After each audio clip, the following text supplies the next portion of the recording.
ಕರ ಇದು ವಿಘ್ನೇಶ್ ರಾಜ್ ಅವರು ಡೈರೆಕ್ಟ್ ಮಾಡಿರುವಂತ ಸಿನಿಮಾ. ಇಲ್ಲಿ ಮುಖ್ಯ ಪಾತ್ರದಲ್ಲಿ ಧನುಷ್ ಹಾಗೂ ಮಮಿತಾ ಬೈಜು ಅವರು ಮುಖ್ಯ ಪಾತ್ರದಲ್ಲಿ ಕಾಣಿಸ್ಕೊಂಡಿದ್ದಾರೆ. ಸಿನಿಮಾದ ಪ್ಲಾಟ್ ಬಗ್ಗೆ ಮಾತಾಡೋದಾದ್ರೆ ಇಲ್ಲಿ 90s ಬ್ಯಾಕ್ ಡ್ರಾಪ್ ಅನ್ನ ಇತರ ಕಷ್ಟಗಳನ್ನ ತೋರಿಸುವಂತ ಮೂವಿ ಆಗಿದೆ. ಬನ್ನಿ ಕರ ಸಿನಿಮಾ ಹೇಗಿದೆ ಅಂತ ನೋಡ್ಕೊಂಡ್ ಬರೋಣ.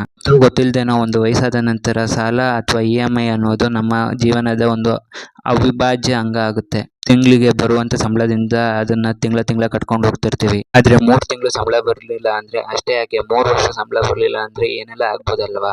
ಇದಾವೆ ಈ ಸಿನಿಮಾ ಎಕ್ಸ್ಪ್ಲೋರ್ ಮಾಡೋದು ಇದೇ ಥೀಮ್ ಅನ್ನ. ಇಲ್ಲಿ ಮುಖ್ಯ ಪಾತ್ರದ ಹೆಸರು ಕರ. ನಗೆ ಹಾಗೂ ತಮ್ಮ ಪತ್ನಿ ಸೆಲ್ಲಿಗೆ ಒಂದು ನಾರ್ಮಲ್ ಹ್ಯಾಪಿ ಜೀವನವನ್ನ ಕಟ್ಕೋಬೇಕು ಅನ್ನೋ ಕನ್ಸಿಟ್ಕೊಂಡಿರೋ ವ್ಯಕ್ತಿ. ಇವನಲ್ಲಿ ಒಂದು ಕೆಟ್ಟ ಗುಣ ಕೂಡ ಇದೆ. ಯಾವಾಗ ಇವನಿಗೆ ಹಣದ ತೊಂದರೆ ಆಗುತ್ತಾ ಆಗೆಲ್ಲ ಅವನು ಕದಿಯೋಕೆ ಶುರು ಮಾಡ್ತಾನೆ. ಸೊ ಇದು ಕಳ್ತನಕ್ಕೆ ಒಂದು ಸ್ಟ್ರಾಂಗ್ ಪರ್ಪಸ್ ಬಂದಾಗ ಏನಾಯ್ತು, ಇವನು ಮಾಡ್ತಾ ಇರುವಂತ ಕಳ್ತನದಿಂದ ಯಾರ್ಯಾರಿಗೆ ಲಾಭ ನಷ್ಟ ಆಯ್ತು ಅನ್ನೋದೇ ಈ ಸಿನಿಮಾದ ಪ್ಲಾಟ್. ಸಿನಿಮಾದಲ್ಲಿ ತುಂಬಾ ಚೆನ್ನಾಗಿ ಪರ್ಫಾರ್ಮ್ ಮಾಡಿರೋದು ಅಂದ್ರೆ ಅದು ಧನುಷ್ ಅವರು.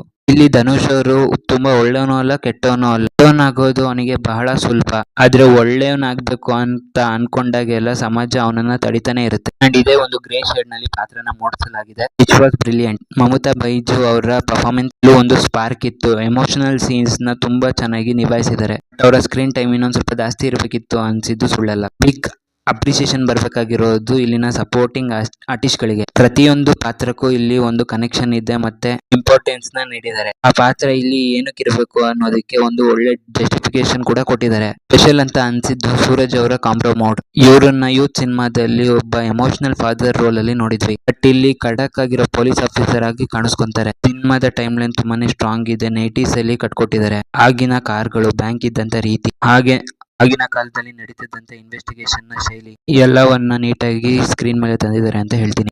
ಸಿನಿಮಾ ಒಳ್ಳೆ ಸ್ಟಾರ್ಟ್ ಕಾಣುತ್ತೆ. ಕರಸ್ವಾಮಿ ಅವನ ಲೈಫ್, ಅವನ ಸ್ಟ್ರಗಲ್, ಅವನ ಫ್ಯೂಚರ್ ಎಲ್ಲವೂ ಒಳ್ಳೆ ಟರ್ನಿಂಗ್ ಕಾಣುತ್ತೆ. ಸಿನಿಮಾ ಫಸ್ಟ್ ಹಾಫ್ ತುಂಬಾನೇ ಕ್ಯೂರಿಯಸ್ ಆಗಿ ಮೂಡಿಬರುತ್ತೆ. ಸಿನಿಮಾ ತುಂಬಾ ಹರಿ ಆಗೋದಿಲ್ಲ. ಅವರು ವರ್ಲ್ಡ್ ಎಸ್ಟಾಬ್ಲಿಷ್ ಮಾಡೋಕೆ ಸಮಯ ತಗೊಂಡಿದ್ದಾರೆ. ಊರಿನ ವೈಬು, ಆ ಬರಗಾಲ, ಆ ಟೆನ್ಷನ್ ಇವೆಲ್ಲ ಸೆಟ್ಲ್ ಆಗೋದಿಕ್ಕೆ ಟೈಮ್ ತಗೊಳುತ್ತೆ. ಆದ್ರೆ ಸ್ಟ್ರಾಂಗ್ ಆಗಿ ಕನೆಕ್ಟ್ ಆಗುತ್ತೆ.